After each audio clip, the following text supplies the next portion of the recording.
Spectrometry का अब discuss करेंगे बेटा हम लोग procedure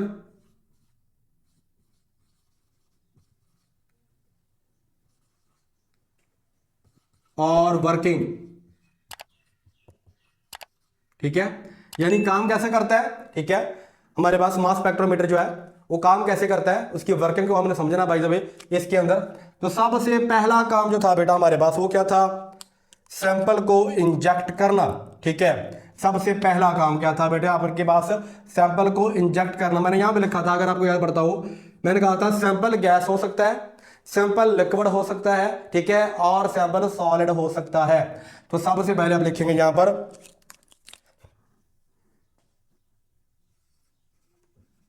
sample injected into the sample inlet. ठीक है, सबसे पहले आपने सैंपल को इंजेक्ट करना है इस इनलेट के अंदर। ठीक है, वेयर,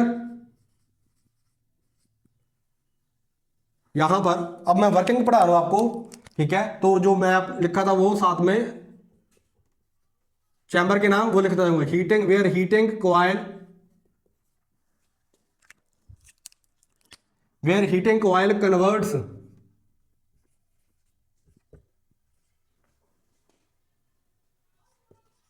द सैंपल इनटू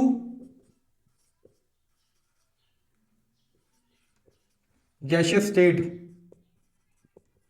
ठीक है, आपने गैस को इनलेट किया फिर तो इसका काम ही कोई नहीं है, बात समझ रहे। अगर यहां से अपने प्रोसीजर ये अपनाया है कि आपने गैस ही इस्तेमाल करी है तो बेटा फिर तो यहां पर इसके पहला ये जो हीटिंग कॉइल वाला उसका काम खत्म हो जाएगा। ठीक है, क्योंकि हम जो है वो किसी भी सैंपल के लिए ये ब्लॉक डायग्राम बनाई है, इसलिए मैंने आपको यहां पर सैंपल लिक्विड भी हो सकता है, सॉलिड भी हो सकता है। इसके लिए बेटा फिर आपको ये वाला चैम्बर बनाना पड़ेगा। हीटिंग कॉइल क्या करेगी, इट कन्वर्ट्स द लिक्विड और the solid into gaseous state. एक बात याद रखना, यहां पर अपने सॉलिड को कभी भी डायरेक्ट इंजेक्ट नहीं करना होता, ये बात लिख ले। क्या करेंगे, आपका सॉलिड है, आप उसको डिजॉल्व करोगे इन अ सूटेबल लिक्विड, किसी भी सूटेबल लिक्विड में जिसमें वो डिजॉल्व हो जाए, दैट सॉलिड, उसको आपने यहां से एंटर करना है। यानी सॉलिड को डिजॉल्व करने के बाद आपने यहां से इंजेक्ट करना होता है। ठीक है, सॉलिड को डायरेक्ट यहां से आपने इनलेट में एंटर नहीं करना होता। लिक्विड कर सकते हैं, गैस कर सकते हैं। अगर सॉलिड आपके पास है सैंपल, आप उसके आइसोटॉप का रिलेटिव अबंडेंस फाइंड करना चाहते हैं, ठीक है, आप उस सॉलिड को किस में करेंगे, पहले लिक्विड में डिजॉल्व करेंगे, देन उस लिक्विड को यहां से आप क्या करोगे बेटा, एंटर करोगे। तो यहां से आपका बेटा क्या एंटर होगा बेटा जी, यहां से सैंपल होगा एंटर। ठीक है, जैसे ही सैंपल एंटर होगा बेटा, सैंपल जो है हमारे पास क्या हो जाएगा बेटा, यहां पर आपके पास बेटा हो जाएगा वेपोराइज। तो सबसे पहले सैंपल एंटर करने के बाद हमारे पास क्या हो गया बेटा जी, वेपोराइज हो गया जी। क्या बेटा जी, सैंपल। ठीक है, याद रखना हमारे पास जो सैंपल था वो आपको किस में कन्वर्ट हो चुका, वेपर्स के अंदर। ठीक है, वेपोराइज हो गया, गैस में कन्वर्ट हो गया। आपका सैंपल लिक्विड में था, आपका सैंपल सॉलिड में था, तो अगर आपने उसको सॉलिड में था तो आपने उसको लिक्विड में कन्वर्ट करना है, यानी डिजॉल्व करना, सॉरी। ठीक है, और उसके बाद अगर गैस में फिर तो कहानी खत्म हो जाती है। तो हमारे पास यहाँ पर क्या आएगा बेटा जी, सबसे पहले ये था हीटिंग कॉइल, और इस चैम्बर का नाम था by the way vaporisation chamber. ठीक है, मैंने यहाँ पर हीटिंग कॉइल लिख दिया था, यहाँ पर लिखेंगे इसका वेपोराइजेशन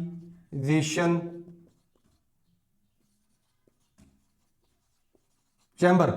ठीक है, यानी ये पहला जो चैम्बर है वो वेपोराइजेशन करने वाला है, वेपर्स में कन्वर्ट करने वाला है। समझ आ रही मेरी बात की। ठीक है, यहां तक परेशान ना हो, हमारा टॉपिक जो है थोड़ा सा लेंथी होगा, लेकिन डिटेल में इसलिए पढ़ना जरूरी है क्योंकि बेटा आपका ये लॉन्ग क्वेश्चन 4 नंबर का बहुत मरतबा बोर्ड्स के अंदर आ चुका है। ये एक तकनीक है एनालिटिकल, ठीक है, आपके लेवल तक ही बताऊंगा। इसकी तकनीक की तो बहुत ज्यादा एप्लीकेशंस है और बहुत बड़ी कह ले इसकी स्केल है जब इसका पढ़ाने बैठते हैं तो, ठीक है ना। ये बहुत जगह पर मुख्तलिफ जो कह ले फ्रेगमेंट्स होते हैं ना, कह लो कि मालिक्यूल के टूटते, उसके लिए भी यूज की जाती है, वो आपके लेवल में है नहीं भाई, ठीक है। तो पहला काम तो ये कर दिया आपने, क्या कर दिया बेटा जी, जो आपने सैंपल एंटर किया था उसको गैस में कन्वर्ट कर दिया, ठीक है। तो पहला ये था कि आपने सैंपल को इंजेक्ट किया थ्रू द सैंपल, यहां पर क्या लिखेंगे, ये था सैंपल इनलेट, इनलेट के जरिए से आपने एंटर किया, जहां पर हीटिंग कॉइल जो होगी उसको कन्वर्ट करेगी सैंपल को इनटू गैसियस स्टेट के अंदर, ठीक है, और हमारे पास वेपोराइज हो जाएगा आपके पास जो सैंपल था, ठीक है, पहला काम। अगला काम यहां पर क्या होगा, जैसे ही यहां पर मेरे पास सैंपल आया, से मेरे पास मॉलिक्यूल आए एम मॉलिक्यूल, ठीक है, बहुत सारे थे, ठीक है, मैंने एक ही बनाया भाई अभी हमारे पास, चले 3 बना लेते हैं,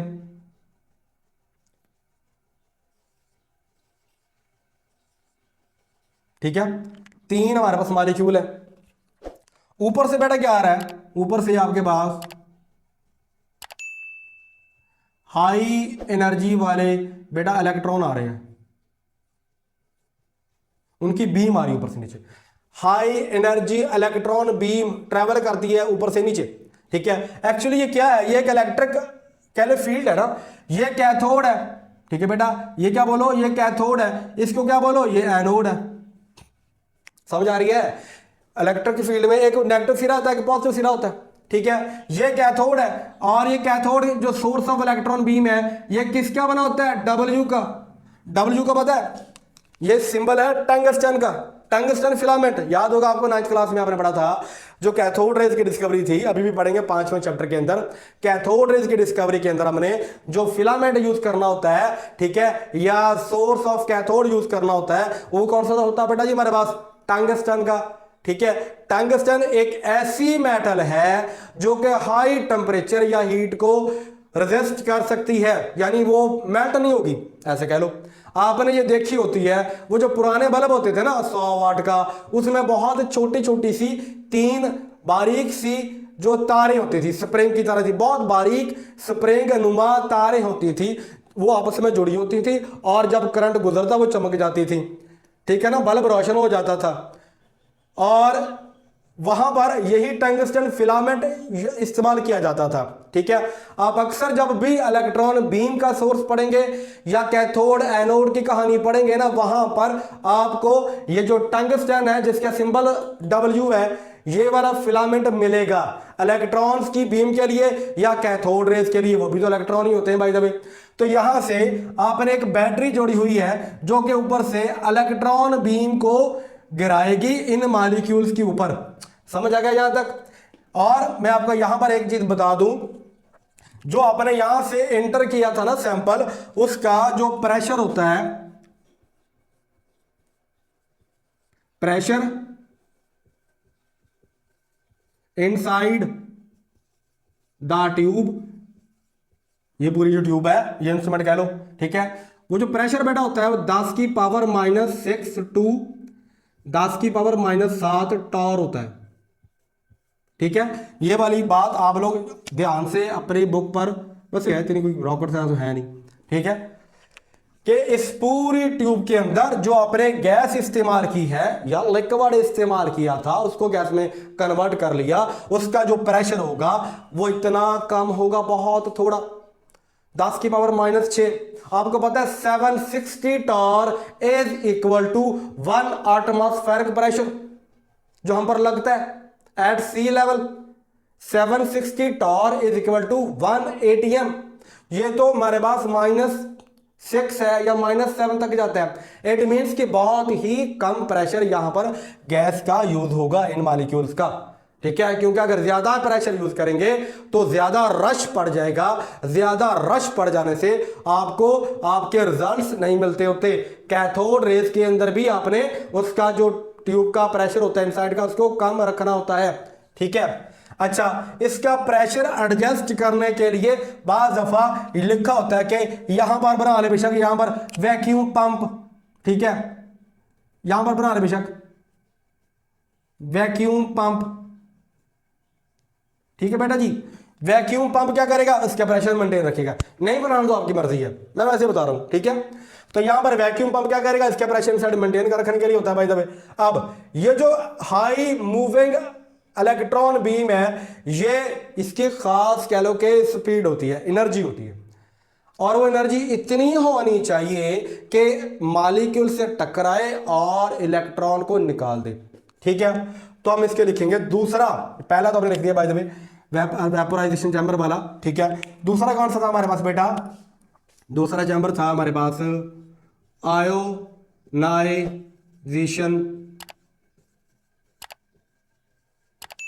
चैम्बर। ठीक है, आयोनाइजेशन चैम्बर का काम क्या है बेटा जी, मैंने वैसे बता तो दिया आपको, चलो लिख लो। ठीक है, पॉइंट्स के अंदर high energy electron beam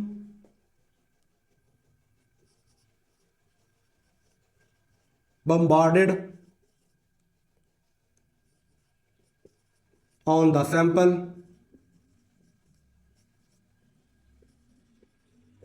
which ejects the electron from the atoms or molecules and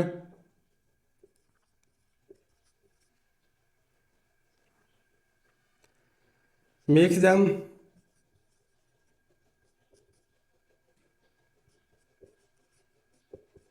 positive ion or molecular cations. Simple. ठीक है बेटा जी, क्या बोला मैंने, ऊपर से हाई एनर्जी इलेक्ट्रॉन बीम गुजारी जाएगी, गिराई जाएगी इन मॉलिक्यूल्स के ऊपर, इन सैंपल्स के ऊपर, जो कि इन मॉलिक्यूल को कन्वर्ट कर देगी हमारे पास किसके अंदर, पॉजिटिव आयन के अंदर। ठीक है, या आयन रख ले बेशक। ठीक है, पॉजिटिव आयंस और मॉलिक्यूलर केटाइंस के अंदर उसको कन्वर्ट कर देती है। या ये जो काम है ये इसमें किया जाता है। और ये जो आयन कलेक्टर है, इसका काम क्या करता है, इसका काम क्या होता है, ये आयन को कलेक्ट करता है। ठीक है,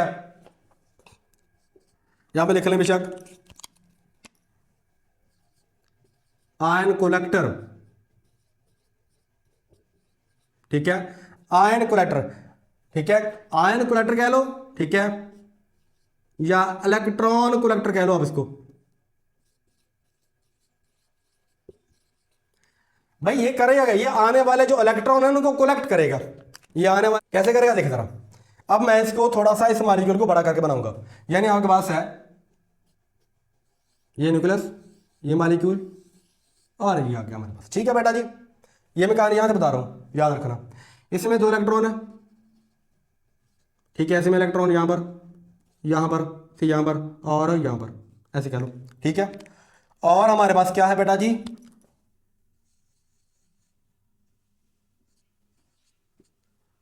फास्ट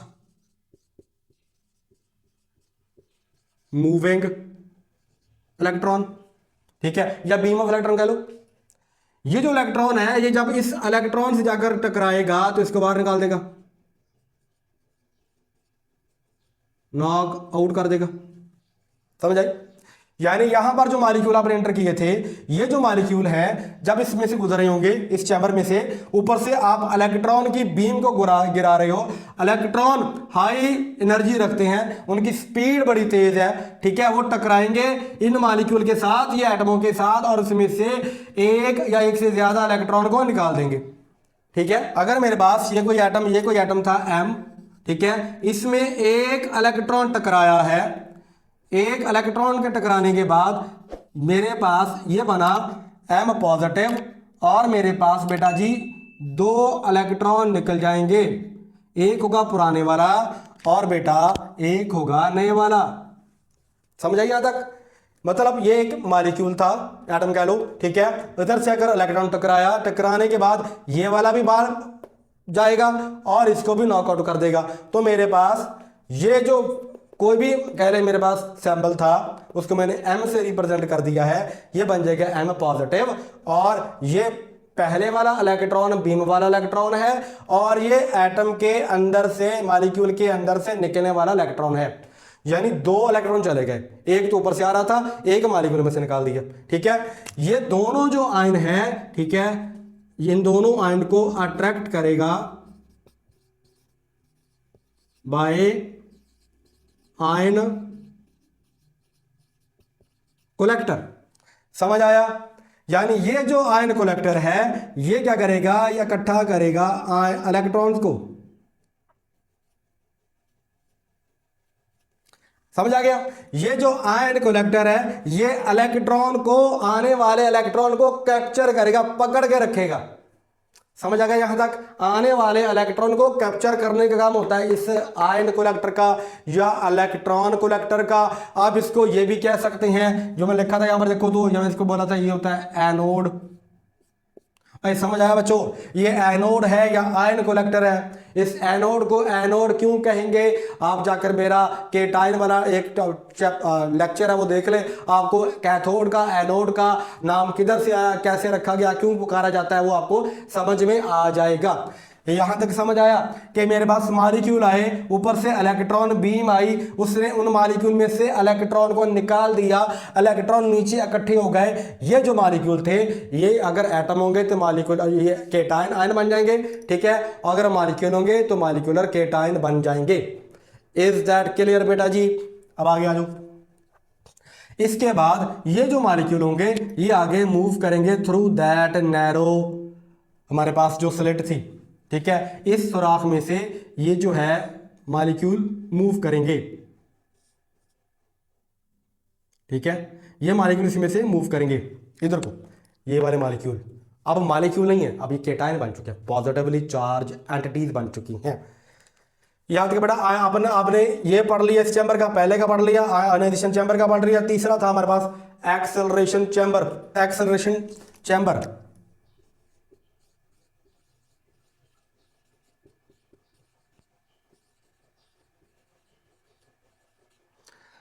एक्सेलरेशन चैम्बर, इसका काम क्या होगा बेटा जी? एक्सेलरेशन चैम्बर जो है,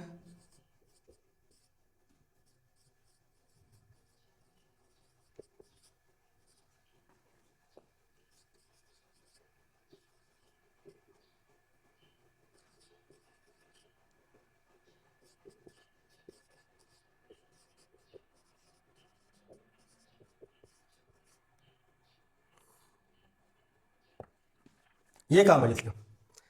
यानी ये जो हमारे पास M पॉजिटिव बन चुके हैं आफ्टर स्ट्राइकिंग दिस, इन पर चार्ज बेटा क्या आ गया? अब ये बन चुके हैं पॉजिटिवली चार्ज, इस पर चार्ज पॉजिटिव आ गया है। ठीक है, इस पर चार्ज पॉजिटिव आ गया है, इस पर भी चार्ज बेटा क्या आ गया है? पॉजिटिव आ गया है। चार्ज पॉजिटिव कैसे आया, मैंने अभी आपको बता दिया था। ठीक है, यहाँ पर अब ये जो पॉजिटिवली चार्ज एंटिटीज हैं, इनको एक्सेलरेट करेगा आगे की जानब। ठीक है, यहाँ पर अब मैं आपको 3 डिफरेंट कलर से इनको रिप्रेजेंट करूंगा। एक होगा मेरे पास,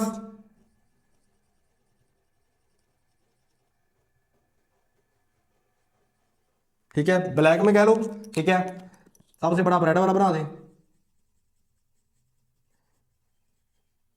ठीक है, और एक बना दें आप जो है ये वाला। ठीक है, फर्ज करें आपके पास 3 ही है ना, यानी 3 ही आपके पास इसके आइसोटोप होंगे, या 3 है मॉलिक्यूल कह लें, सिंपल। ठीक है, ये भी पॉजिटिव, ये भी पॉजिटिव, ये भी पॉजिटिव। ये आगे मूव क्यों करेगा? सवाल ये है कि भाई इस स्लेट में से क्यों गुजरेगा? इधर तो मान लो चलो आप इसके पास ही था, तो इसमें से गैस जैसे बनी, लिक्विड था तो गैस जैसे बनी, इसमें से गुजर गई। इधर से ऊपर से हाई बीम इलेक्ट्रॉन आ रही थी, उसने इसको आयनाइज भी कर दिया। अब ये आयनाइज होने के बाद वहीं पर रुकेंगे, आगे जाएंगे, पीछे जाएंगे। यहां पर कहानी है बेटा जी कि आपके पास ये लगा होता है इलेक्ट्रिक फील्ड, जिसको बोला था एक्सेलरेशन चैम्बर। ठीक है, ये क्या करता है, इसमें मैंने शुरू में लगाया था पॉजिटिव चार्ज। अब आपको पता है पॉजिटिव चार्ज को रिपेल करेगा। ठीक है, उसके बाद लगाई थी मैंने एक नेगेटिवली चार्ज प्लेट, उसके बाद मैंने more and more negatively charge plates लगा दी। यानी ये कम नेगेटिव चार्ज है, ये उससे ज्यादा नेगेटिव चार्ज होगा। तो पॉजिटिव चार्ज क्या करेगा, इन हमारे पास पॉजिटिवली चार्ज्ड पार्टिकल्स को रिपेल करेगा, इधर से भी रिपल्शन होगी, यानी ये भी क्या करेगा बेटा रिपेल, और ये भी क्या करेगा रिपेल। रिपेल होने के बाद इधर से रिपेल, यानी ये ऐसे जा रहे हैं, ये जो पॉजिटिवली चार्ज आयंस हैं ऐसे मूव कर रहे हैं, इधर से रिपल्शन, इधर से भी पॉजिटिव रिपल्शन, ये आगे जाएंगे, आगे इसको खींच रहे हैं, आगे उसको बड़ी तेजी के साथ खींचा जा रहा है। कौन खींचता है, ये मोर नेगेटिवली चार्ज्ड प्लेट, ठीक है। ये लेस नेगेटिव चार्ज है, ये मोर नेगेटिव चार्ज है। आपने इसको इलेक्ट्रिक पोटेंशियल ऐसे दिया है कि पहले पॉजिटिव चार्ज प्लेट है जो कि रिपेल करेगी आने वाले इन पॉजिटिवली चार्ज आयंस को, और रिपल्शन के इधर से भी धक्का पड़ रहा है, इधर से भी धक्का पड़ रहा है, तो वो दरमियान में आ जाएंगे, और ये वाला अगला पार्ट क्या कर रहा है, उसको खींच रहा है, तो वो बड़ी तेजी के साथ वो वाले जो पॉजिटिव आयंस है वो आगे मूव करेंगे, ये एक्सेलरेट हो जाएंगे। क्या यहां तक समझ आया?